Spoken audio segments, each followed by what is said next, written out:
my two kids on there. And this is a black mug, and when you put hot liquid in it, it turns this new color. Can you hear that?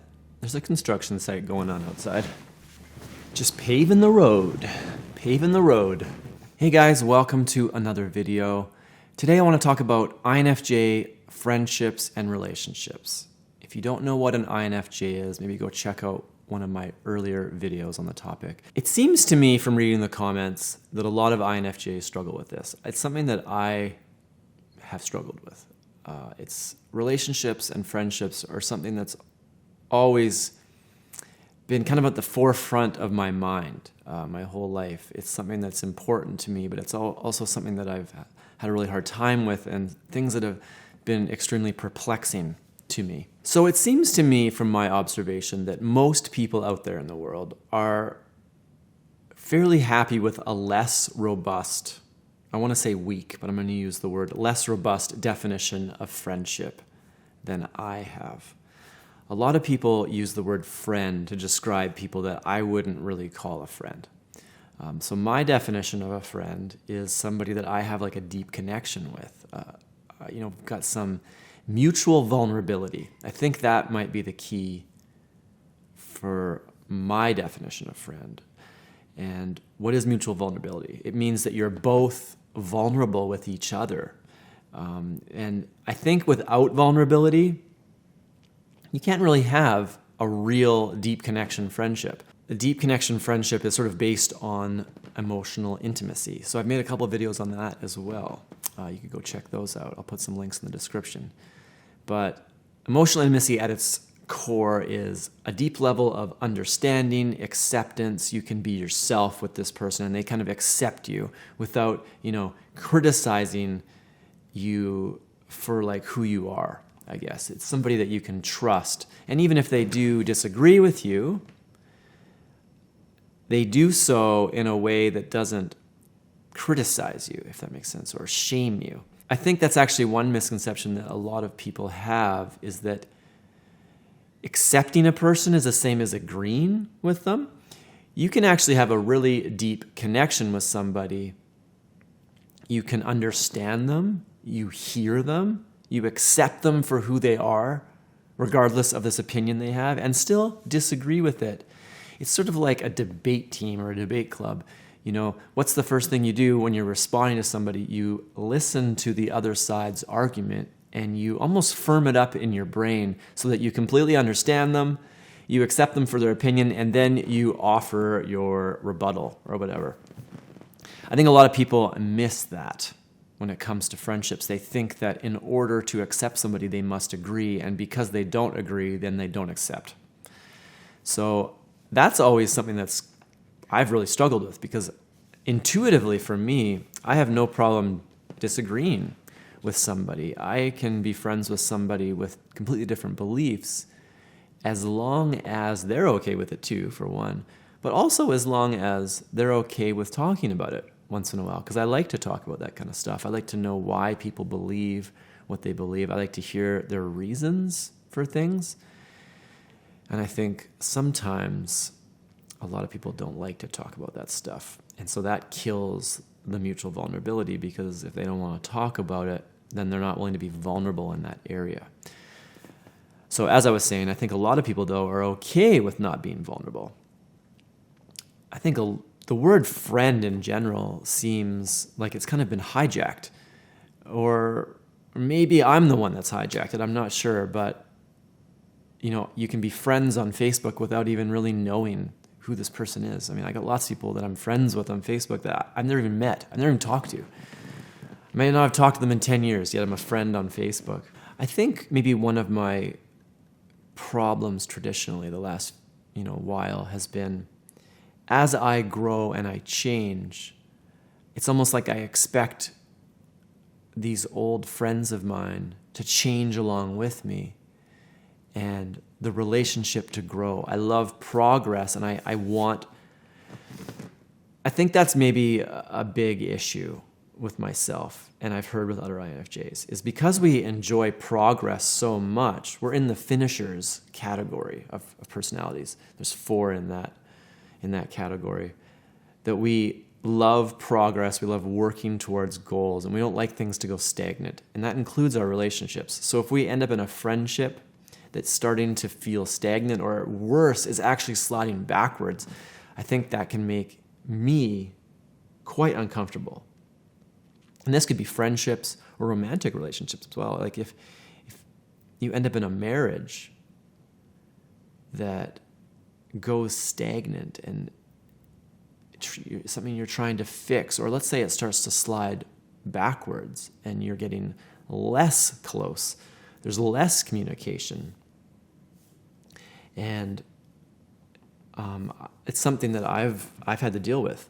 I was separated about a year ago, and for years, I was married for quite a long time. I was married pretty young. I just turned 23 when I got married. I just turned 39 yesterday, or 2 days ago. Losing track of time. I turned 39 2 days ago. So I was actually married for almost 15 years. I think it's hard to be married to me. I think it's hard to be friends with me if you're a certain type of person that doesn't also enjoy progress. If you're a type of person who doesn't enjoy vulnerability and want deep connection. I think there's certain personalities out there, like, for example, ESTJs. I don't want to pick on ESTJs, but they don't really enjoy that vulnerability. It's uncomfortable to them. It's something that they can do, but it's not something they really want to do, it seems like to me. In my observation of that personality. So if you're in a relationship with an ESTJ, I think it can be quite a struggle to actually try to extract that connection. And you can often feel like you're trying to extract it.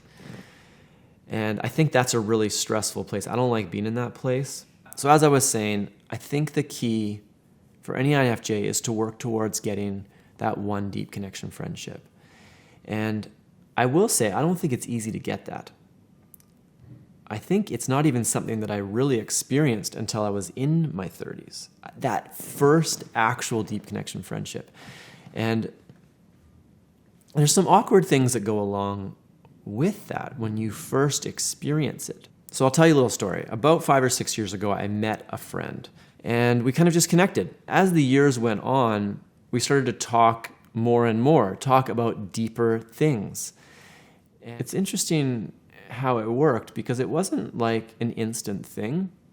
I think maybe that's one problem with a lot of people. They try to create these instant relationships. I think that sometimes the best relationships are really slow builds. So it's like you get to know this person slowly over time and the trust develops. So this friend of mine, it turned out, she was actually the one that introduced me to all the Myers-Briggs stuff. She was an INFJ. There seems to be a lot of INFJs on the internet. I think we find each other on the internet. But in real life, I don't really see a lot of INFJs. Or maybe I do, but we're both just so slightly reclusive or something that it's hard to identify an INFJ in real life, I guess, unless you get to know the person. So anyway, we got to know each other, and this relationship got sort of deeper and deeper. And we would talk about some pretty deep concepts. And also, she was really smart. I think she had almost a near genius level IQ. So we had amazing intellectual conversations, but there was also this emotional connection. And I think that's the interesting thing about the INFJ personality. A lot of people are either feelers or they're intellectuals, something I've noticed. And so it's actually quite difficult to find a person who is intellectual, and so you've got IQ, that's intelligence. Then you've got EQ, which is emotional intelligence. It's hard to actually find a person that has both those things to a high level. I think INFJs are one of the personality that have the capability to have both, but it creates a little bit of an awkward situation, I think, in a lot of cases, because it's hard now to find somebody else that kind of operates from those same values. So like an INTJ, for example, they're super rational, very good researchers and very good at sort of making clear arguments, and I love talking with INTJs for that reason. However, INTJs have, for whatever reason it seems to me, they have trouble opening up about their feelings. And it's something I've heard from a little bit of research on INTJs. They don't open up about their feelings very well. And if you try to extract their feelings from them, they can get super offended. So it's just an example. My best friend growing up was an INTJ. And I think that I had a hard time connecting on an emotional level to him. We connected on all kinds of other levels. But the whole emotional connection, right, it's a little shallow. I think a lot of types are like that. They're really good at intellectual or at feeling. So like ENFPs, I've noticed, really good. They're really supportive, emotionally warm people. And they're great for like almost that emotional intelligence-based conversation, but I find them less intellectual, right? So it was interesting when I got this friend, and she's an INFJ, and she was extremely intelligent, but also had all this emotional awareness and depth. Because I think we both... Oh, somebody just banged on the door. Scared me. But it also created some problems. Because as we went along and became better and better friends, I started to try to recreate that relationship in my other friendships, because I was like, well, this one relationship is like 10 out of 10 on the deep connection scale. But this other person now, I used to think it was a pretty good friendship, but now it was feeling shallow. And to be honest, my marriage started to feel similar. I mean, I won't get into it, but there was a lot of issues in my marriage. But I think the main problem was it was quite shallow, and it was based on a lot of things that weren't super fulfilling to me. If you go back to my 5 pillars of relationship video, if you have a really good connection with somebody, even if you get another friendship that's really close, it doesn't really threaten that relationship. But let's say you're only 2 out of 5 of those on the relationship scale, and then you come along and you get somebody that's a 3 out of 5 or a 4 out of 5 or a 5 out of 5. All of a sudden that creates a really awkward situation for your main relationship, which is supposed to be your closest relationship in your life, right? I think that is one of the most awkward things I think that can happen, especially to an INFJ, is when you realize that this person that is supposed to be the closest relationship in your life isn't that close. And in my case, I went into like a multi-year long process of trying to deepen my marriage so that it would start to match with what I knew was possible now. I think one thing about any relationship is if anything is forced in the relationship, it almost removes the spark or something out of the relationship. At its core, what is a relationship? What is a friendship? I think it should be just simply 2 people enjoy being with each other, so they are. And I think a lot of times in our culture, at least my culture, I'm not sure where you are, but in my culture, it's like we're forcing relationships. You know, there's people that have been married for 50 years and people applaud them for sticking it out. But yet, they sleep in different bedrooms. They're basically glorified roommates and they're both miserable. And I have to question, like, is that even sane? Staying together out of obligation rather than actual excitement about this other person? I don't know. I could probably go more into that. I think it's probably pretty controversial what I have to say about a lot of that stuff. But yeah. So I think another problem with being an INFJ and seeking friendships is if you are a man in particular. I mean, women obviously have their own issues. Men have their own issues. I think culturally, men are taught to be less emotional. In a way, it's sort of almost like it's a weakness to be emotional and be a man. It's sort of this like be a man kind of culture. And it's my observation that the older you are, the worse this is. It seems like the younger generations are finally figuring this out. And it's like, no, you can have emotions and be a male. You go up into like baby boomer age group and it seems to be more prevalent. Like oftentimes on my videos, the people that kind of criticize me and will make nasty comments sometimes are these older men, because maybe they got INFJ on the test and they don't like me. I have no problems, as you may know, talking about emotional issues and vulnerability and emotional intimacy and all these things that I think a lot of men are just like, what are you even talking about? That's a woman's topic. And which I think is completely and utterly ridiculous. Emotional intelligence has nothing to do with whether you're male or female. But I think for me, it's why I've had a harder time finding real male friendships. Because I think in general, men are a little more closed off. All right, so what is the kind of takeaway from all this? I've kind of identified a lot of the issues surrounding INFJ friendships. I think we have sort of these deep requirements for friendships, but it's hard to get. How do we get that? So for myself, I think in the past, I have tried to extract relationship from people who just don't want it or aren't ready for it. And I think that's a mistake. I think the secret is to find those other people who are craving that same thing you are. The problem is it's not easy to find those people. And you could find that person anywhere. So I've only really experienced that with one person now in my life. And to this day, she's still the closest relationship I've ever had. So if I want to try to get somebody else to even approach that level of relationship, I think it requires a deep level of patience. And it requires giving people space.